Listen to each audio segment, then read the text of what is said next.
Hello, I'm Johnny Rowland, your host of the Shooting Show, and friends, welcome to this week's program. You have no idea what a struggle it is to be here. Some of you do, I guess. Anyway, we are indeed proud to be with you. You know, it's so important that we keep our message about guns on television. Certainly our radio programs are extremely important, and we invite you to tune in. You can listen to our radio show 6 days a week, actually 5 days a week from 1 to 3 Mountain Time, 2 to 4 Central, 5 days a week, Monday through Friday. On Sunday, we're on from 11 to 1 Central Time. So whatever time zone you're in, just fix it for that. But the radio programs working with our television shows are so important. You know, right now, Senator Levin from Michigan has a provision in the Defense Authorization Bill that essentially will allow for confiscation of any military firearm that's ever been sold to anybody. Confiscation, friends. Now, we got enough problems going on around us, worrying about anthrax and worrying about terrorists, and these clowns are still trying to disarm us. You know, it is a proven fact that in the case of just a few emergencies at one time, 911 doesn't work. It ceases to function. There's only a few 911 operators. There's only one policeman for every 1,500 Americans. And these clowns still want to disarm us. This week, we found out the Clinton Nostra, as in Cosa Nostra, appointee, Ms. Brown, with the Consumer Product Safety Commission, is suing to recall about 7 million Daisy BB guns. You know why they're so afraid of BB guns, friends? Because they know that if children get these BB guns, they're going to learn about how to properly handle firearms. They're going to say, hey, this is great. This is good sport. This is fun. We can learn how to do this. And then they're going to move on from the BB gun to a .22 rifle. And from a .22 rifle, maybe to a shotgun. Maybe even to a handgun. You know, there are even BB gun, pellet gun handguns out there. These people with the New World Order that want their worldwide globalist police state know that they can't do anything with me. They probably can't do anything with you. So they're going to eliminate guns from the children's vocabulary so children can't have guns to learn to shoot with. That's what it's all about. By the way, I called in the very beginning of our program, when we started off about 11 years ago. I called one of these air gun companies and I said, hey, want to feature your air guns on TV? We'd like some help. And the president of the company told me, he said, hey, we make air guns. They're not after us. We don't care about that. We don't care if we're on TV. No, we don't want to do it. And the name of that company I just don't think is a need to go into today. But you know what? Now, Daisy BB guns being sued by the federal government on a recall for 7.3 million guns. It's going to cost them about $10 a gun. They say they've got a $2 alteration, some kind of safety deal. Okay. The $2 alteration, trust me, it's going to cost the company $10. Postage, at least $10 per gun. Realize that's $70 million. Daisy BB guns don't have $70 million. They can't get $70 million. It's going to put them out of business. Just like the lawsuits against the other gun companies. Friends, it's outrageous. And the only chance we've got as gun owners is to reach more Americans. Now that's why we're here. This is the only chance we've got, is to get more people voting with us, calling with us, faxing with us, writing with us, and trying to take back our local communities and take back our culture. We're not just fighting the Islamics. We're fighting the New World Order because they want to rob us of our birthright. They want to rob us of our future. They want to rob us of our family security. And I, for one, and many of you out there, we're not going to let them get away with this, not without a fight. And that's why we're here, to educate Americans. This is the most effective form of resistance we can do at this point, is educating more Americans. That's why we're on TV. That's why we fight so hard to stay here. Friends, if in fact, if you can, if you got $5, you can help send our program. Our sponsors can't carry it by themselves. If you got $5, $10, whatever you got, if you can help us stay on the air, our standard address, 327 Irvin Rowlands Road in Dublin, Louisiana, zip code 71024. By the way, even Dan Blather on CBS News had a piece that was saying, if you happen to come in contact with anthrax, your degree of sickness will depend on the strength of what? Your immune system.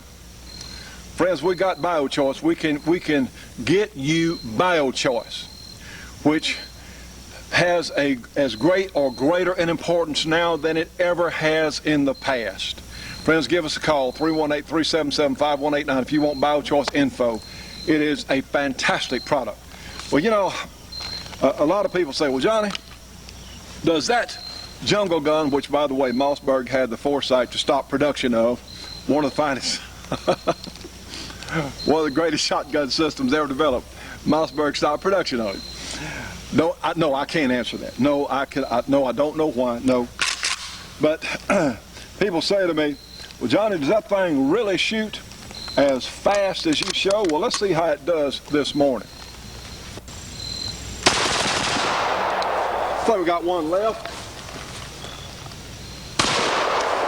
Yeah, it works. Stay tuned for more of the Shootin' Show after these important messages.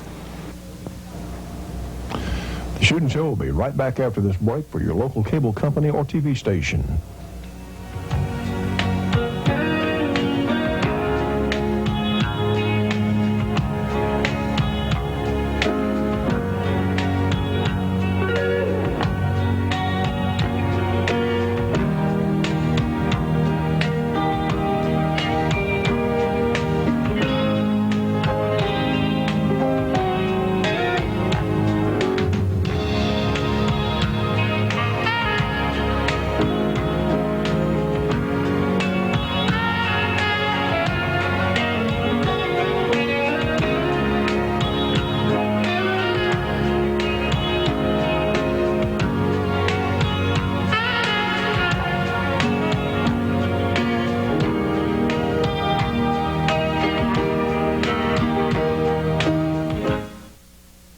Friends, this is the new Georgia Arms 20th anniversary catalog. Of course, has a memorial there to our good friend Jim Clark there on the cover. This is a terrific catalog from the finest ammunition maker in the United States. They have all kinds of great prices on all sorts of ammunition: 243 Winchester, 270s, 7.62 by 39 Russian, all kinds of great stuff. They've even got 308 tracers, 30-06 tracers, all kinds of neat stuff here in this great new Georgia Arms catalog. They have components if you want to load your own ammo, and look here, we've got the Shooting Show with our new 460 Rowland kit on sale as well.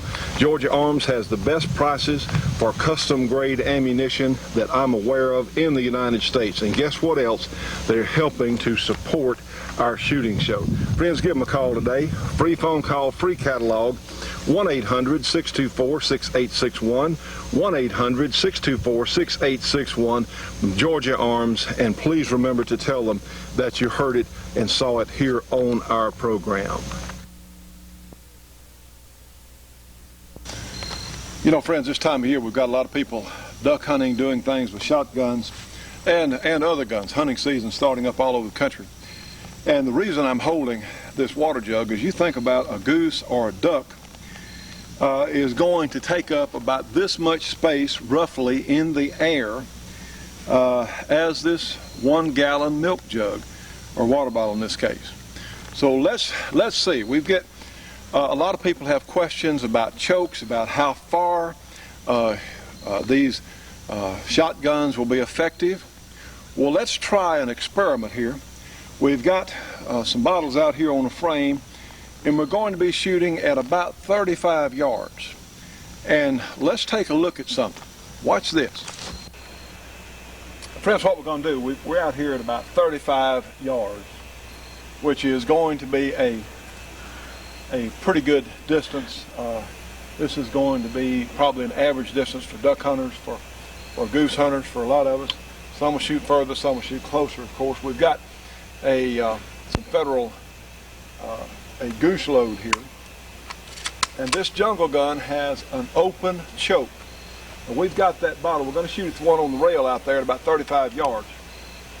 And let's see what kind of pattern it's going to give us on that water bottle. We'll go look in a second.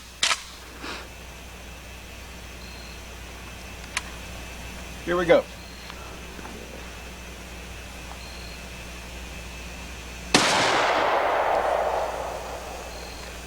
All right. Let's take a look. Okay. Now my point here is, friends, you see, now it's definitely leaking, but the shot spread was so great with an open choke, we can say this is not going to be a reliable choke on the duck or on the goose or whatever else. This is not enough coverage. You know, it hit several, but I wouldn't call this reliable.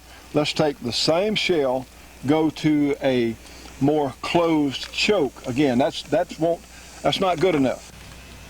Now then, friends, let's take the same shell and we're going to load our Mossberg 590. But we have a Van Kamp barrel on this thing, which should give us something like a full choke pattern. Use the same shell. Let's see how it looks.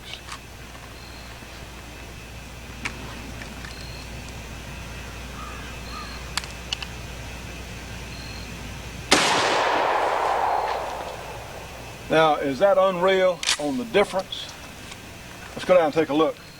Just from same shell, just a difference in the chokes.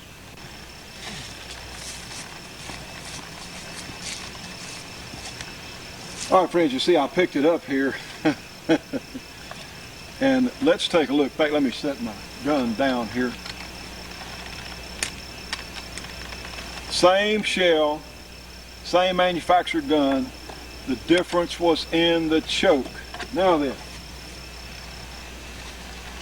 it had spread so much out at 35 yards out of the open choke gun, we just had about 3 pellets hit it. But look what the full, in this case the Van Kamp, which is a wonderful long-range shotgun arrangement, but look at all those holes, and in fact detonated the bottle. Now that is a dramatic difference. So regardless of whether you're using a duck load or whatever else, and this is certainly impressive how that shot charge, see, it went in here, all these holes where it went in. So friends, you see your choke is absolutely critical on shotgun performance on game. Stay tuned for more of the Shootin' Show after these important messages.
If the subject wasn't so deadly serious, literally deadly serious, some of the things being suggested to combat terrorist hijackers would be laughable. For example, a front-page story in the Wall Street Journal of September 28 quotes one American Airlines pilot as having actually told his passengers to do the following if someone stands up, brandishes something such as a plastic knife, and announces he's hijacking the plane. Everyone should stand up and immediately throw things at him, pillows, blankets, books, shoes, anything that will throw him off balance and distract him. But terrorist hijackers do not need to be thrown off balance or distracted. They need to be killed, preferably shot dead. The sooner, the better. In this same journal article, another pilot is quoted in an email as urging passenger and pilots facing a hijacker to drive your fingers into his eye and try to feel your fingernails scrape the back of his eye sockets. Scoop the eyeballs out. Command that all men come forward and fight with the hijackers. But these suggestions are absurd. They're no substitute for what is required. Armed pilots and armed passengers that have permits to carry guns. As John Lott, author of More Guns, Less Crime, says in his this edition of the journal regarding terrorist hijackers, the only adequate response is to encourage more ordinary, responsible citizens to carry guns, as Israel has done. The use of guns to stop terrorists shouldn't be limited to airplanes. We should encourage off-duty police and responsible citizens to carry guns in most public places. Cops can't be everywhere. Lott adds, states that pass concealed handgun laws experience drops in violent crimes, especially in multiple victim shootings, the type of attack most associated with terrorism. Deaths and injuries from multiple victim public shootings fell by 80% after states passed right-to-carry laws. Passing right-to-carry laws might even deter terrorist attacks. True, some terrorists are suicidal, but they still want to cause maximum carnage. They know the return on their terrorism would rapidly diminish to the vanishing point if faced with gun-wielding victims. Still, incredibly, despite the horrific terrorist slaughter of September 11, there are nervous Nellies who grasp at any straw in their opposition to armed pilots. On CBS's early show of September 26, co-host Bryant Gumbel interviews Dwayne Worth, president of the Airline Pilots Association. He says to Worth, "I'm not an expert on either firearms or aircraft, but wouldn't the discharge of a loaded pistol in an aircraft in flight depressurize the cabin?" Answer, no, because there is ammunition called frangible bullets, which break up on impact, do quite a bit of damage to a human being, but do not even knock out a window, let alone puncture the fuselage. No problem, said Worth. Undaunted by what he accurately says is his lack of expertise on either firearms or aircraft, Gumbel wonders if you aren't asking, quote, for a world of problems that you didn't have before if you introduce a loaded pistol into the environment of an airport. Well, excuse me, but we had a world of problems on September 11. Thousands murdered by terrorist hijackers, precisely because no pilot or passenger on any of the crashed planes had guns to defend themselves. Earth to Bryant Gumbel, wake up, please. Gumbel, evidently more afraid of armed pilots than armed terrorist hijackers, presses on. But what about pilots, he asks. He notes that they are, after all, human beings. And this means they might suffer from problems involving fatigue, depression, alcohol. So why should anyone feel safe with an armed weapon in the hands of a pilot who's suffering at that time? Patiently, Dwayne Worth replies that he doesn't think a person would be a pilot if he had these problems. He adds, but again, these guys are going to be trained by FBI standards and plus meet all the other requirements we have of federal air marshals to have that weapon. So we're not decreasing anybody's standards and are insisting on the highest standards. On Fox TV's The O'Reilly Factor of September 25th, Michael Pangia, a former counsel for the FAA, also wrings his hands concerning the possibility of armed pilots. He doesn't think this problem, as he calls it, has been adequately studied. Pangia asks us to consider this hypothetical scenario. A door like we have now on a plane is broken into. The pilot and co-pilot are not trained as sky marshals and don't know how to deal with terrorists and crimes. He asks regarding such an armed pilot, you want to turn that guy into a Matt Dillon? Well, yeah. I remember well the old radio show Gunsmoke, and Marshal Matt Dillon always got his man. But Pangia's imaginary scenario is ludicrous. From now on, planes will not have doors to the cockpit like we have now. No, and if an official decision is made to arm pilots, they will be trained at least as well as sky marshals. Let me, however, give Mr. Pangia a scenario. Let's say you have 4 planes. None of the planes have guns to defend themselves. Ditto all the passengers. Because of this, 19 terrorist hijackers armed with only knives and box cutters take the planes over, crash them, and murder thousands. Sad to say, this scenario is not hypothetical. It happened on September 11th, 2001. On September 26, USA Today ran an editorial cartoon which showed two pilots in a cockpit. One is saying to the other, "Flaps up, gun cocked, ready for departure." Well, that sounds good to me, and I predict that any airline whose pilots are so prepared will have a lot of passengers, including me.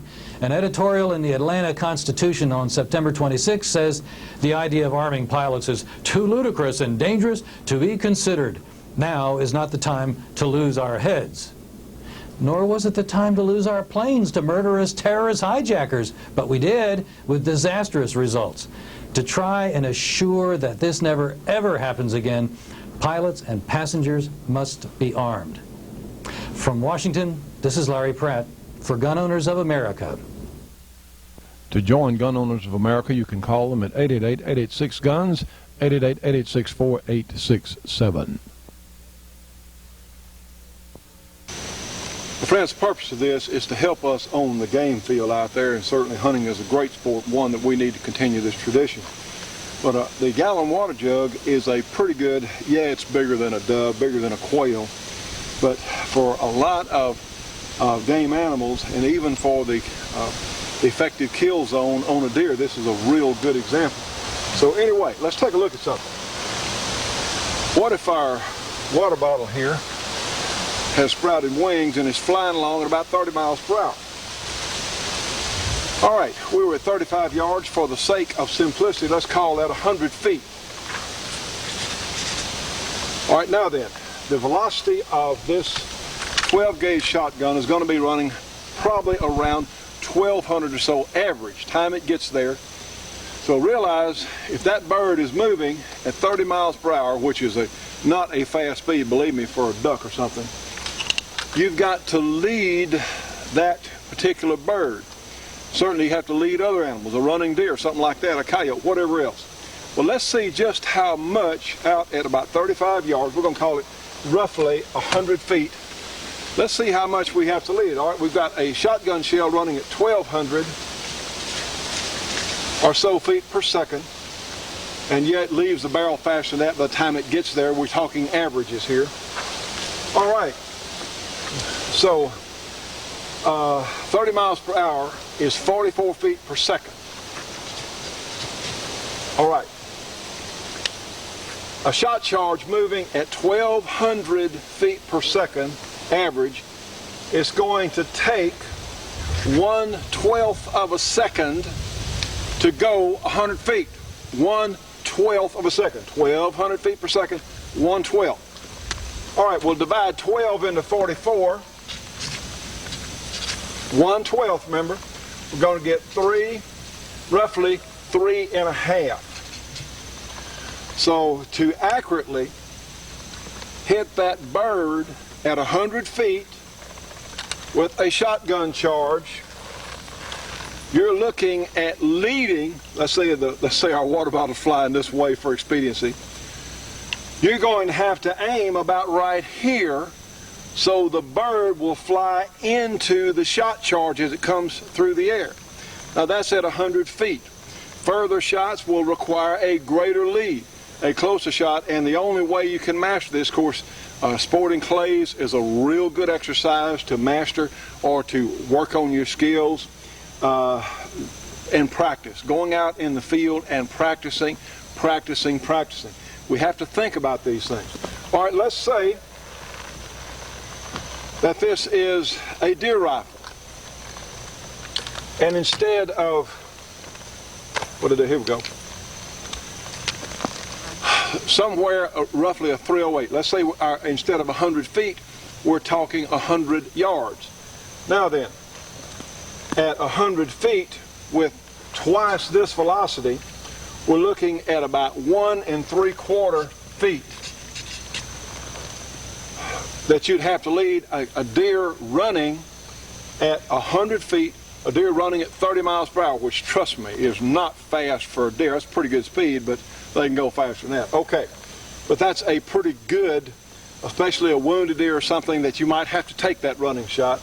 You're going to have to aim about a little bit less than 2 feet in front of that deer in order to hit the same spot. You're going to have to go 2 feet in front of the spot you're you'd like to hit the deer at, because from the time that bullet leaves the muzzle of the gun, the animal's still moving. Okay.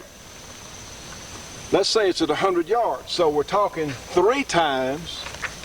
So we're looking at, there's 3 feet and 3 times 75. You're looking at about 5 feet, roughly, at 100 yards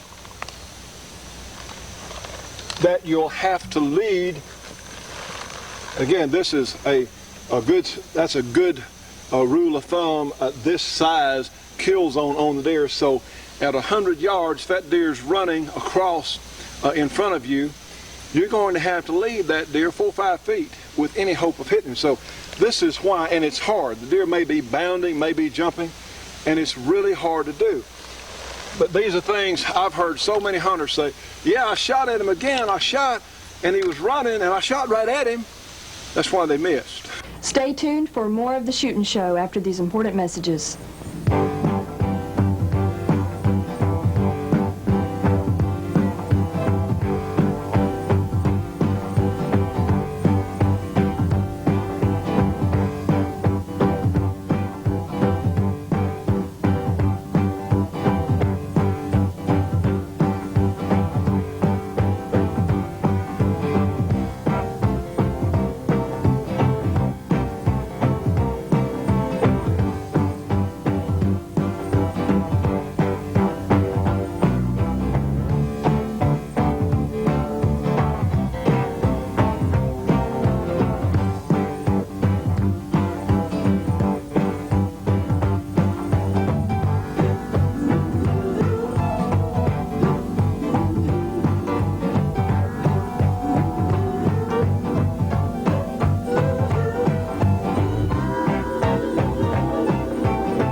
For folding stocks, for pistol grips, for regular stocks, for replacement stocks, for magazine extension tubes for your shotgun, for magazine replacement springs for your shotgun. How about the executive eye scraper, the executive letter opener, all from Choate Machine & Tool when you call for a free catalog. You can get the executive letter opener, a multi-purpose tool, or the executive eye scraper, a multi-purpose tool, for only your choice, only $2 when you call for a free Choate catalog. You can get both of them for $4, a $10 value. Friends, if you're a shooter or a gun owner, you need one of the Choate Machine & Tool Company catalogs.